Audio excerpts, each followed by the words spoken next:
So there we go. So again, I need to, what else might I need to spend this money on? Cell phone. Cell phone, if you don't have personal money to pay for the cell phone, yeah, you have to bust a couple candies out, throw them in there. What if you don't have a need to spend this money in your bank account? Save it. Save it? Put it towards your overhead. There you go. Yeah, you can, couple things, right? If you like to have a little bit of a cushion in here, you can have a little bit of a cushion. But you want to ultimately, like, it's a race here to fill this overhead jar. Right? Because what happens as soon as you get to this line? Off it. You start looking for yourself. Yeah, then this jar is going to go in the garbage, and we're going to start filling up this jar. Okay, so it is a race. Like, this is that Black Friday we were talking about, is when you can get this business to this point. All right. So what happens if you hit the summer and you're not quite up to this line yet? What happens if you hit May 10? $300. Yep, you get billed $300. Okay, so where does that come from? The bank? Yeah. Comes from the bank. What if your bank's empty? Comes from one of these. Right? Ideally, that's not the case, but also we wait until the summer to start billing, because what else happens in the summer? You start producing ounces, right? So we're collecting all of this that we can use to help us out, right? There's a lot more there than there is between these two jars. Any questions on this so far? Yeah. So the bank aspect of it, we just put it in our doing business as account, and it's basically leave it in there for any business expenses that we have, right? As far as like gas, and other stuff like that. But how do you? I guess one of the questions I have is how do you judge between filling up your gas tank for personal / business use? Because production fuel, ideally, do you want to wait till the end of the spring semester to start worrying about that production vehicle? Yeah. So there's kind of two questions in there. Would you? Yeah. First one was Gas. gas. You know what? Like, if you have the gas in your personal account, if you got money in there to be able to pay for your gas out of that. Just record it, so you can put it on your income statement at the end of the year. Okay, that was going to be my next question. Is like those type of expenses we put it on our income statement, but does that get messed up as far as what profit we made or how much money? Like, how does that work? As far as personal expenses? It's a great question. So you would, anything that's business expense, you save the receipt and you put it in. Like, you should have a gas file in your system and you put it in there. So you'll record it out of there. Whether you spent the money from this or your personal account, it won't matter in the end on your business profit. It's just wherever you have the money to be able to pay for your gas. Okay.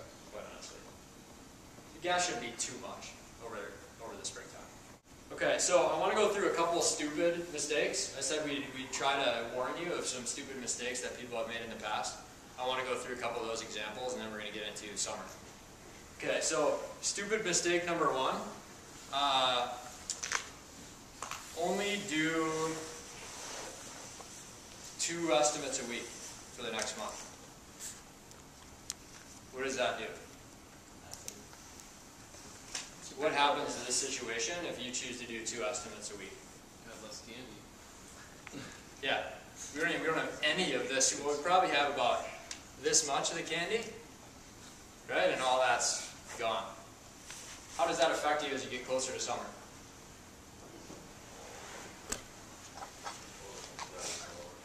What's that? Overhead jar is lower, which means what? Means we're going to start billing you back, right? And what happens if we're billing you back? How are you going to buy your ladders? You're going to steal them. You're not going to steal them. But you're going to be in a tight spot, right? And you may have to, again, pull out this to be able to pay for those ladders, which we don't want to see. I do not want you to be putting stuff on your credit card. Right? All that does makes you feel like things are okay because you got your ladders. But in the end, you got your ladders, but you, instead of just owing money to one person, you owe money to here, and then you owe money to your credit card. And that's not a way to be profitable, is just pretending like you're okay because you put stuff on your credit card. Okay? I I've seen somebody at close down. Actually, they didn't tell us at close down. They told us as they signed a contract, they were ready to return for another year as a franchisee, and they told us at that point in November, I can't do the business again. We thought like this person ran an $85,000 business, showed profit of like 12 grand. We thought everything was good, got the rebate back and everything. The individual came to me and said, I can't come back and run a business again. I still have $10,000 in paint on my credit card that I didn't pay off. Right. So don't get in the habit of putting stuff on your credit card to make your situation better. Next is, what happens if you go out and buy a vehicle now? You get a little excited and go buy a $3,000 production vehicle. You pay for the insurance on it. Yeah, so your overhead might go up. The other thing is, you don't need it to do anything that you're doing over here, so don't buy it. Right? It makes your situation tighter as you get to the summer. Only buy what you need for the business. And then the last thing is, what happens if you don't pack a lunch, and every day you go to your turf to do estimates, you go to McDonald's? You get fat. Oh. You get fat, A, and B, like you can start to grab these things right out of that bank, and you're starting, look at this, I'm actually eating my profit.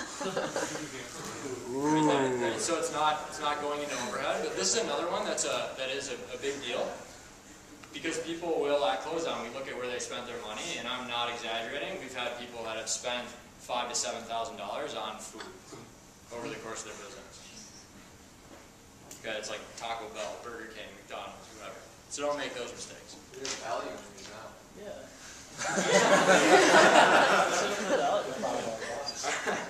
All right.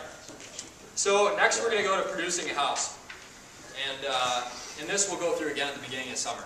So this is the rest of the financial picture. So you go paint a house. How much did we say was in this pile? 85. There was 100. We took a 15% deposit. There's 85 left. Okay, how much is going to royalty and rebate?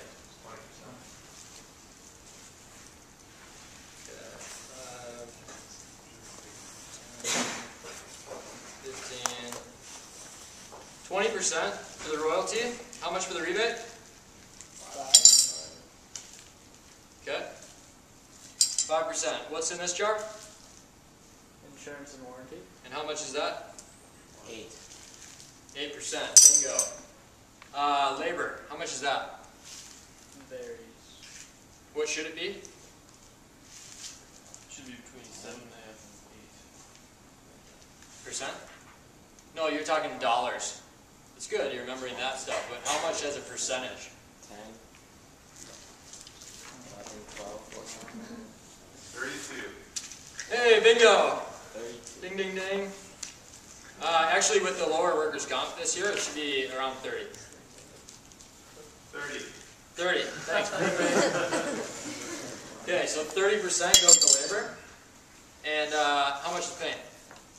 6. Probably be between 10 and 12. We'll say it's an average job and it's this much. 10. Actually, I think I did 11 there. Okay, so that leaves me with 1, 2, 3, 4, 5, 6, 7, 8, 9, 10, 11. Where does this go? Bank. Should we let go in here? No. You haven't even met your overhead yet. That's good. You're right. Right in the overhead jar. Right. So we're starting to really get closer to that mark. Okay, we do this again. Let's say this one, we estimated the paint run. Okay, and we thought it was going to be.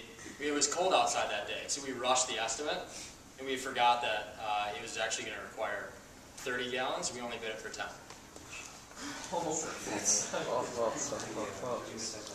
Okay, so how much royalty rebate?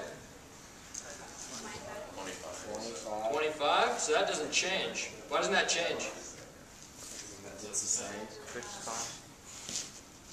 Yeah, we haven't met 70 grand, so regardless, it's going to be 25. Okay, how much insurance warranty? 8%. Okay, that's the same, doesn't change.